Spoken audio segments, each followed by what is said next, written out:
Hello mes amis, 3 amendements viennent d'être adoptés et si vous avez un PEA, une assurance vie ou un PER, croyez-moi, vous êtes directement concerné. En effet, le gouvernement prépare la loi de finances 2026 et cette fois, ce sont vos revenus du patrimoine et vos placements financiers qui lorgnent avec intérêt, en clair, qui sont dans le viseur. On parle du PEA, de l'assurance vie, du PER, de l'immobilier locatif ou de l'épargne bancaire. Bref, rien n'est épargné. Il leur faut tout votre pognon. 1. La hausse des prélèvements sociaux. C'est la première mesure. La CSG passerait de 9,2 à 10,6%. Concrètement, les prélèvements sociaux augmenteraient donc de 1,4 points, ce qui ferait passer la flat tax de 30 à 31,4%.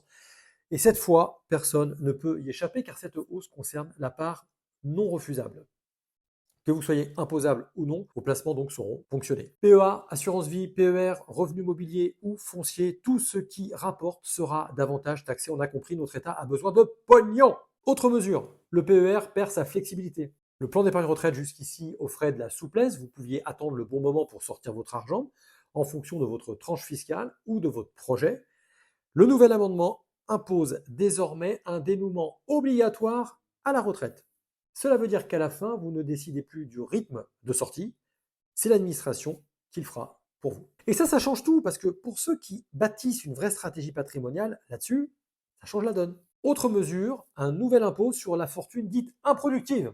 Ah, il y a de la fortune productive et il y a de la fortune improductive. Que voulez-vous? C'est comme ça. Troisième mesure, je vous disais la création d'un impôt. Donc, il remplacerait l'actuel impôt sur la fortune immobilière et viserait les patrimoines jugés non productifs. L'immobilier, les placements sécurisés, les capitaux dormants, bref, dès 2 millions d'euros d'actifs, ouf, ça va. L'État prélèverait 1% par an sur la part excédentaire. Autrement dit, même sans revenu généré, votre patrimoine pourrait être taxé simplement parce qu'il existe. Attendez, vous m'avez bien compris là. Ça veut dire que vous avez une résidence principale qui ne génère pas de revenus, vous êtes à l'île de Ré ou un endroit qui vaut beaucoup de sous, qui a pris de la valeur, ça rentre dans le calcul, mes amis. Alors, ok, certains vont me dire, ouais, mais attends, il n'y a rien qui est voté. C'est vrai, il n'y a rien qui est voté. Mais ce que je remarque depuis plusieurs années, c'est qu'à chaque fois que des mesures aussi bêtes, aussi injustes soient-elles, qui sont proposées, elles ne passent pas forcément la première année, elles sont reproposées la seconde année, et elles finissent par passer. Donc on se prépare, c'est une alerte, on en profite. Ces mesures montrent une chose, on ne peut plus construire son avenir financier en pensant que les règles fiscales resteront stables.